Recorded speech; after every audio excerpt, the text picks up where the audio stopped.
రాజకీయాలలో శాశ్వత మిత్రులు శాశ్వత శత్రువులు ఉండరు అనేది జగమెరిగిన సత్యం. అనేక సందర్భాల్లో అది నిరూపించుకుంటూ కూడా వచ్చింది.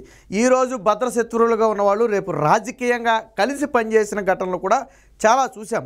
అయితే తాజాగా బొత్స కుటుంబాన్ని కనుక మనం తీసుకుంటే ఉత్తరాంధ్రలోనే తిరుగులేని నాయకుడిగా పేరొందినటువంటి వ్యక్తి, గత 40 ఏళ్ళుగా దాదాపుగా చంద్రబాబు గారితో సమానంగా రాజకీయ అనుభవం ఉన్నటువంటి వ్యక్తి, ఏళ్ల తరబడి ఉత్తరాంధ్రను ఏలుతూ వస్తున్నటువంటి వ్యక్తి, ముఖ్యంగా విశాఖ, విజయనగరం, శ్రీకాకుళం లాంటి ప్రాంతాల్లో పూర్తి స్థాయిలో పట్టున్నటువంటి వ్యక్తి.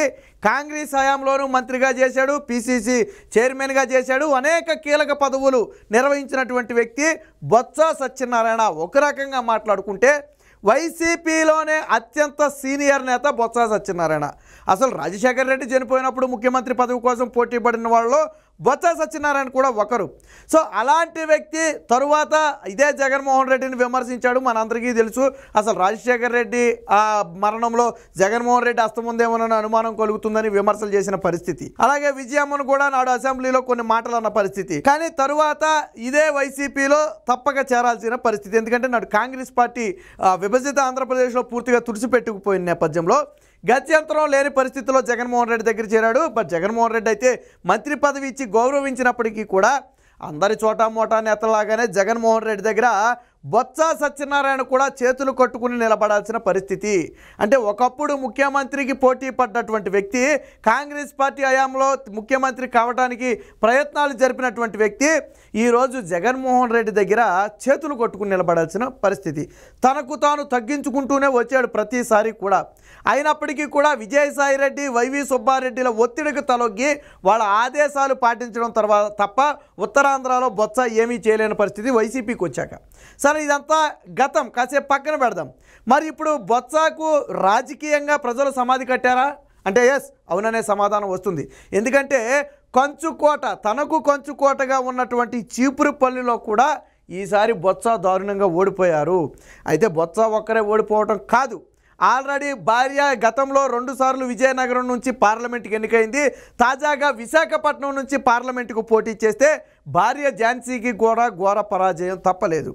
ఇక తమ్ముడు అప్పల నరసయ్య కూడా పోటీ చేశాడు. ఆయనకు కూడా గజపతి నగరం నుంచి పోటీ చేస్తే ఆల్రెడీ 2009, 19లో ఆల్రెడీ అక్కడ నుంచి శాసనసభ్యుడిగా ఎన్నికయ్యాడు. తాజాగా పోటీ చేస్తే అక్కడ కూడా ఈసారి పరాజయం తప్పలేదు. అలాగే మరొక బంధువు అయినటువంటి అప్పల నరసయ్య, బొత్సకు మరొక బంధువు కూడా ఈసారి నెల్లిమర్ల నుంచి పోటీ చేయడం జరిగింది. ఆయన కూడా గతంలో 2009, 2019లో గెలిచినప్పటికీ కూడా తాజాగా ఓడిపోవడం జరిగింది. అంటే ఇటు బొత్స ఓడిపోయాడు, అటు భార్య ఓడిపోయింది, అటు తమ్ముడు ఓడిపోయాడు, నెల్లిమర్లలో తన దగ్గర బంధువు కూడా ఓడిపోయాడు. అంటే బొత్సను పూర్తిగా ఉత్తరాంధ్ర ప్రజలు తిరస్కరించారు. వాస్తవానికి బొత్స ఎప్పుడు పదవుల కోసమే పనిచేశాడు తప్ప ప్రజల కోసం పనిచేయలేదనేది ఒక అపవాదం అన్నమాట. వాస్తవం, అది అపవాద నిజం అనేది ఈరోజు ప్రజలే నిర్ణయించుకోవాలా. ఎందుకంటే ప్రతిసారి కూడా ఏ గవర్నమెంట్లో ఉన్న బొత్స మాత్రం మంత్రి పదవులు ఖాయంగా వచ్చాయి. సరే, దానికి సామాజికంగా సామాజిక వర్గ బలం ఒకటైతే, రెండోది ఆర్థిక బలం కానివ్వండి, గతం నుంచి కూడా కంచుకోటలు చేసుకుంటూ పాలనిస్తూ రావటం కానివ్వండి, ఇవన్నీ కూడా బొత్స కలిసి వచ్చాయి. కానీ ఇప్పుడు బొత్స మరి 5 ఏళ్ల తర్వాత బొత్స రాజకీయంలో ఉంటాడా అంటే 5 ఏళ్ల పాటు ఇప్పుడు అధికారంలోకి వచ్చినటువంటి తెలుగుదేశం పార్టీ మీద పోరాటం చేయగలడా అంటే కష్టమనే చెప్పాలి. ఎందుకంటే వయసు పైబడుతుంది, ఆరోగ్యరీత్యా కూడా బొత్సకి అంతంత మాత్రంగానే ఇబ్బందులు పడుతున్న పరిస్థితి.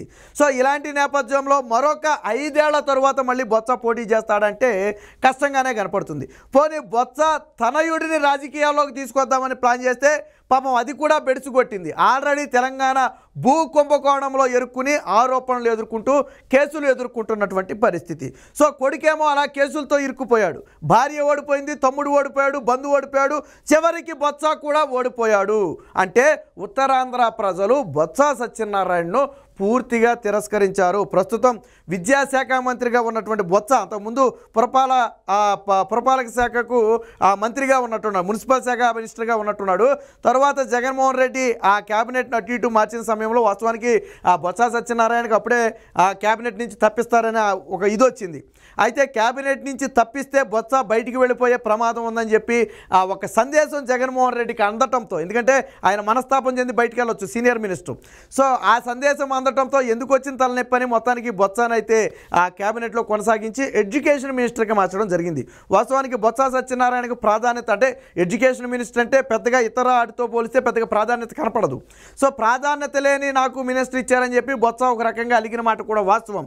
ఇక ఇదే సమయంలో ఏదైతే ఆ టీచర్స్ కానివ్వండి, ఉద్యోగులు కానివ్వండి వీళ్ళంతా ఉద్యమం చేశారో దాన్ని సమర్థవంతంగా ఎదుర్కోవడంలో కూడా బొత్స విఫలమయ్యాడనే ఒక బలమైన వాదన అయితే ఆ వైసీపీలో ఉంది. అలాంటి సమయంలోనే ఆ వాస్తవానికి బొత్స సత్యనారాయణ ఏంటంటే ఒక రకంగా ఏంటంటే ఏదో మొత్తానికి సమస్యను అయితే సామరస్యం చేసే ప్రయత్నం చేస్తాడు. ఎందుకంటే తనకు రాజకీయ అనుభవం ఉంది, ఏ విషయాన్ని ఎలా డీల్ చేయాలో ఇప్పుడున్న రాజకీయ నాయకుల్లో ఎవరికీ తెలియని విషయాలు బొత్స సత్యనారాయణకి తెలుసు. కాకపోతే ఏంటంటే తన చేతులు కట్టేసి ఉంచారు. వైసీపీ పార్టీలో తన స్వేచ్ఛగా నిర్ణయాలు ప్రకటించడానికి కానీ లేదా తన అభిప్రాయాలు చెప్పడానికి కానీ వైసీపీ పార్టీలో అర్హత ఉండదు. కాబట్టే తన చేతులు కట్టేశారు. కానీ బొత్స సామరస్యంగా మాట్లాడుతున్న సమయంలో సజ్జల రామకృష్ణారెడ్డి కలగజేసుకుని వారి మీద ఫైర్ అవటం కానివ్వండి, వారి మీద కఠినంగా మాట్లాడటం కానివ్వండి, లేదా వారిని ఈ విధంగా వారించాలని చెప్పి సజ్జల రామకృష్ణారెడ్డి బొత్సకి చెప్తే బొత్స ఆ విధంగా మాట్లాడటంతో మొత్తానికి ఉద్యోగుల నుంచి కూడా తీవ్ర యాంటీ ఎదుర్కోవాల్సి వచ్చింది. చివరి సెకండ్లో అటు భార్య పోటీ చేస్తున్నటువంటి వైజాగ్ మీద ఫోకస్ చేయడంతో ఇక్కడ చీపురుపల్లిలో కూడా బొత్స దెబ్బతిన్నాడు. ఇదే సమయంలో తన తమ్ముడు అప్పల నరసయ్య కూడా దెబ్బతిన్నాడు, బంధువు కూడా దెబ్బతిన్నాడు. మొత్తంగా కుటుంబం నుంచి నలుగురు ఫోన్ చేస్తే వాస్తవానికి మరొక సన్నిహితుడైనటువంటి వ్యక్తి కూడా చిన్ని జడ్పీ చైర్మన్గా కూడా చేశాడు. సో ఆయన్ని కూడా బొత్స దూరం పెట్టాడు. ఈ మొన్న ఎన్నికల సమయంలోనే ఒక వాదన అయితే ఉంది. సో ఏది ఏమైనప్పటికీ కుటుంబం మొత్తాన్ని కూడా ప్రజలు తిరస్కరించారు. ఒకరు కాకపోతే ఒకరు కూడా గెలవలేదు. అది కూడా ఆల్రెడీ చంద్రబాబు గారు కూడా చాలా ప్రీ ప్లాన్డ్గా ఎట్టి పరిస్థితుల్లో ఈసారిలో చీపురుపల్లిలో గెలవాలని చెప్పి కిడిమి నాగార్జునను వాస్తవానికి కిడిమి నాగార్జునకి ఇవ్వాల్సిన టికెట్ అది. సో చివరి సెకండ్లో బొత్స లాంటి వ్యక్తిని ఢీకొట్టాలి అంటే ఆ యువకుడైనటువంటి నాగార్జున కంటే కూడా ఆ అనుభవం ఉన్నటువంటి కళా వెంకట్రావు అయితే కరెక్ట్గా ఉంటుందనే ఒక ఉద్దేశంతో బొత్స సత్యనారాయణ మీద కళా వెంకట్రావు దింపడం కూడా ఒక రకంగా వ్యూహం కూడా ఫలించిందని చెప్పొచ్చు. ఇదే సమయంలో కిమిడి నాగార్జున కూడా ఎటువంటి భేషజాలాలకు పోకుండా సమర్థవంతంగా కళా వెంకట్రావు విజయానికి కృషి చేయటం అనేది ఖచ్చితంగా పార్టీకి కలిసి వచ్చిన అంశం. ఇక్కడ చంద్రబాబు గారు కూడా వ్యూహాత్మకంగా బొత్సను దెబ్బ కొట్టడానికి వ్యూహాత్మకంగా అడుగులు వేశారు. అనుకున్నట్టుగానే బొత్సకు కొంచుకోటగా ఉన్నటువంటి చీపురుపల్లిలో అయితే ఈసారి తెలుగుదేశం పార్టీని అయితే జెండా ఎగరవేయడం జరిగింది. ఏది ఏమైనప్పటికీ మొత్తంగా చూసుకుంటే బొత్స కుటుంబానికి రాజకీయంగా ఇబ్బందులు అయితే తప్పినట్టు కనపడలేదు. దీనికి సంబంధించిన ఒక ఆర్టికల్ వచ్చింది, ఒకసారి చూద్దాం. బొత్స రాజకీయ జీవితం క్లోజ్, కుటుంబంలో నలుగురు ఓటమితో భవిష్యత్తు ప్రశ్నార్థకం. ఇటీవల ఎన్నికలు పలువురు రాజకీయ నేతల జాతకాలను తారుమారు చేశాయి. ఉత్తరాంధ్రలోనే కాదు ఉమ్మడి రాష్ట్ర రాజకీయాల్లోనే తిరుగులేని నేతగా, పిసిసి అధ్యక్షుడిగా, మంత్రిగా, ఎంపీగా పనిచేసిన బొత్స సత్యనారాయణ కూడా ఈ జాబితాలో ఉంటారు. ఈ ఎన్నికల్లో ఓటమితో 4 దశాబ్దాల బొత్స రాజకీయ జీవితానికి తెరపడనుంది. ఆయనను ఆధారంగా చేసుకుని పలు నియోజకవర్గాల్లో ప్రాతినిధ్యం వహిస్తున్న సోదరులు, కుటుంబ సభ్యులు భవిష్యత్తు ప్రశ్నార్థకంగా మారింది. విజయనగరం జిల్లాలోనే కాదు ఉత్తరాంధ్రలోనే తిరుగులేని నాయకుడిగా వెలుగొందుతూ విరామం లేకుండా సుదీర్ఘంగా పదవులు అనుభవిస్తున్న బొత్స సత్యబాబు అంటే చాలామందికి అర్థమవుద్ది, గడ్డు కాలం అయితే దాపరించినట్టుగా తెలుస్తుంది. ఇటీవల జరిగిన ఎన్నికల్లో బొత్సతో పాటు ఆయన భార్య, తమ్ముడు, బంధువు అందరూ కూడా ఓడిపోయారు. ఇక మిగిలింది మేనల్లుడు చిన్ని శ్రీను. ఆ జడ్పీ చైర్మన్ పదవి ఏదైతే ఉందో అది మాత్రమే మిగిలింది. అయితే చిన్ని శ్రీను మేనల్లుడు చిన్ని శ్రీను అయితే కొద్దిగా బొత్స దూరం పెట్టారు. మొన్న ఎన్నికల్లో పెద్దగా కలవనివ్వలేదనే ఒక వాదన అయితే ఉంది. సరే వాళ్ళకి ఏముందో మనకైతే తెలియదు. కానీ అంటే రాజకీయాల్లో ఒక రాజకీయ దిగ్గజంగా చెప్పుకోవచ్చు. ఖచ్చితంగా సుదీర్ఘకాలం పాటు పార్టీలను కాసేపు పక్కన పెడదాం, సుదీర్ఘకాలం పాటు రాజకీయాల్లో కొనసాగడంతో పాటు తన ఉనికిని కాపాడుకుంటూ వచ్చినటువంటి వ్యక్తి. ఎంపీగా చేశాడు, ఎమ్మెల్యేలుగా పలు దఫాలు చేశాడు, మంత్రిగా చేశాడు. పిసిసి కాంగ్రెస్ పార్టీలోనే అత్యంత కీలకమైనటువంటి పిసిసి అధ్యక్ష పదవి ఉమ్మడి ఆంధ్రప్రదేశ్లోనే చేశాడు. ఇప్పుడు గతంలో మొన్నటిదాకా రేవంత్ రెడ్డి చేసినటువంటి పదవి సో చేశాడు. అంటే ఉమ్మడాంధ్ర అంటే చాలా కీలకమైన పదవి. నాడు కాంగ్రెస్లో పిసిసి అంటే దాదాపుగా చీఫ్ మినిస్టర్తో సమానం. సో అలాంటి కీలకమైన పదవి చేశాడు.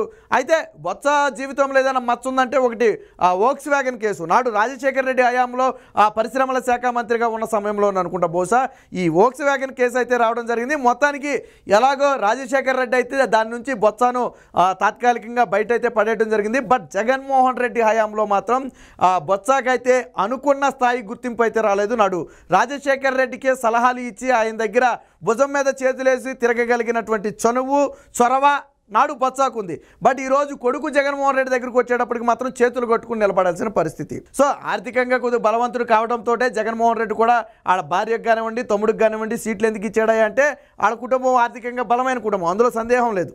సో కాబట్టే సీట్లు కూడా ఇవ్వడం జరిగింది. సో ఏది ఏమైనప్పటికీ ఇప్పటి వరకు బొత్స కాపాడుకుంటూ ఉత్తరాంధ్రలో తిరుగులేని నేతగా ఉంటూ వచ్చినటువంటి బొత్సాకు రాజకీయంగా గొడ్డు పరిస్థితులు అయితే ఎదురైనట్టుగా తెలుస్తుంది. బహుశా ఇంకా ఎక్కువ కాలం రాజకీయాల్లో బొత్స ఉండకపోవచ్చు. బహుశా దాదాపు బొత్స రిటైర్మెంట్కు సమయం ఆసన్నమైందేమో. చూడండి, ఇప్పటి వరకు కూడా రారాజుగా వెలుగొందినటువంటి బొత్స ఈరోజు కుటుంబం మొత్తం దారుణ పరాజయంతో రాజకీయాలకు స్వస్తి పలకాల్సిన పరిస్థితి. మరి బొత్స తర్వాత ఆ స్థానాన్ని భర్తీ చేసే నాయకుడు ఎవరైనా ఉన్నారా అంటే కష్టమనే చెప్పాలి. ఎందుకంటే ఇప్పుడున్నటువంటి కుటుంబ సభ్యులు కూడా అందరూ ఓడిపోయారు. బొత్స స్థాయిని అందుకునే శక్తి సామర్థ్యాలు ఎక్కడా లేవు. కొడుకు ఆల్రెడీ తెలంగాణలో భూ కుంభకోణాలకి సంబంధించి ఏదో కేసులో ఇరుక్కున్నటువంటి పరిస్థితి. లేకపోతే మరి తనయుడినే తాను తప్పుకుని తనయుడిని రంగంలో దింపుతాడా? సరే, గెలుపోవటములు అనేవి సహజం అనుకోండి. కాకపోతే బొత్స లాంటి సీనియర్ నేతకు కుటుంబ సభ్యులందరూ ఓడిపోవడం అనేది మింగుడు పడని అంశంగా మారింది. ఏది ఏమైనప్పటికీ రాజకీయంగా బొత్స జీవితానికైతే చరమాంకం అని చెప్పొచ్చు, ఇదే చివరి దశ అని చెప్పొచ్చు. బహుశా క్రియాశీలక రాజకీయాల నుంచి బొత్స సత్యనారాయణ తప్పుకునే అవకాశం ఉంది. ఇక అయితే సోదరుడు ఏమన్నా కొద్దిగా గొప్ప కొనసాగితే కొనసాగొచ్చు, కానీ మిగిలిన బొత్స కానీ ఆయన భార్య కానీ వీరిద్దరూ కూడా రాజకీయంగా ఇక దూరంగా జరిగే అవకాశాలు అయితే కనిపిస్తున్నట్టుగా విశ్లేషకులు అయితే భావిస్తున్నారు.